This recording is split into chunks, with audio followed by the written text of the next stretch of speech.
یہ بہت ہی خوبصورت عادت ہے، بہت ہی پیاری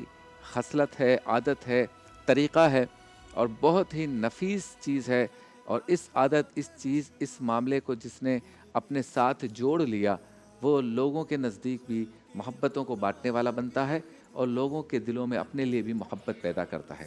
ساتھ ہی جس کی یہ عادت بن جائے کہ وہ لوگوں کو دعا دے یا دعا دیتا رہے یا دعا کرواتا رہے یا کرتا رہے، تو اس طرح سے معاشرے میں بھی ایک محبت کا ماحول پیدا ہوتا ہے۔ اور جب آپ کسی کے لیے دعا کرتے رہیں گے یا کرواتے رہیں گے یا کرتے رہیں گے یا دیتے رہیں گے دعا، تو پھر ایک ایسا وقت آئے گا کہ لوگ بھی آپ کے لیے دعا کریں گے۔ اب اس کی صورت یہ ہے کہ آپ کو مجھے اب تو سوشل میڈیا اور واٹس ایپ اور موبائل فون کی وجہ سے زیادہ آسان ہو گیا کہ لوگ اکثر صبح جب ہم اٹھتے ہیں یا موبائل آن کرتے ہیں تو اکثر لوگوں کے میسیجز آئے ہوئے ہوتے ہیں کہ فلاں کا انتقال ہو گیا، انا للہ و انا الیہ راجعون۔ تو وہاں پر آپ نے جب اس کو کال کر لی، نیچے نمبر لکھا ہوتا ہے کہ مجھے بہت افسوس ہوا کہ آپ کی خالہ کا، امی کا، ابو کا، پھپھو کا، ماموں کا انتقال ہو گیا، اور میں ان کے لیے دعا کرتا ہوں کہ اللہ تعالیٰ ان کی بخشش فرمائے۔ یا میسیجز آتے ہیں کہ میرے بچے کے لیے دعا کیجیے گا، اس کا کل ایکسیڈنٹ ہو گیا، یا میری امی کو جو ہے وہ اٹیک ہوا ہے تو آپ سب سے دعا کی درخواست ہے۔ یہ اب میسیجنگ کی بات ہو رہی ہے۔ تو جب آپ اس پہ رپلائی کرتے ہیں اور اگر ممکن ہو اور کال کر لیتے ہیں تو اس کو ایک حوصلہ ملتا ہے، اور کل جب آپ کے گھر میں کوئی ایسی مشکل ہوگی تو یقیناً وہ بھی دعا بھی دے گا اور آپ کی خیریت بھی معلوم کرے گا۔ ٹیلی فون سے، انٹرنیٹ سے، واٹس ایپ سے ہٹ کے اگر ہم بات کریں، ہمارے پڑوس میں اگر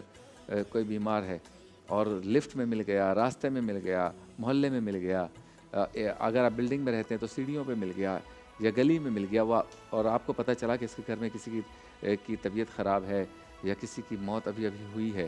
اور آپ اس سے السلام علیکم کے بعد مزاج پرسی کرنے کے بعد جب آپ اس کو یہ کہیں گے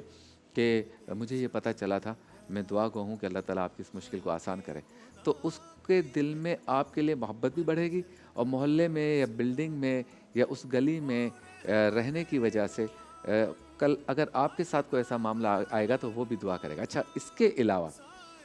یعنی اگر آپ کو پتہ چلے کہ کوئی شخص بیمار ہے یا آپ کے دوست کا بھائی بیمار ہے،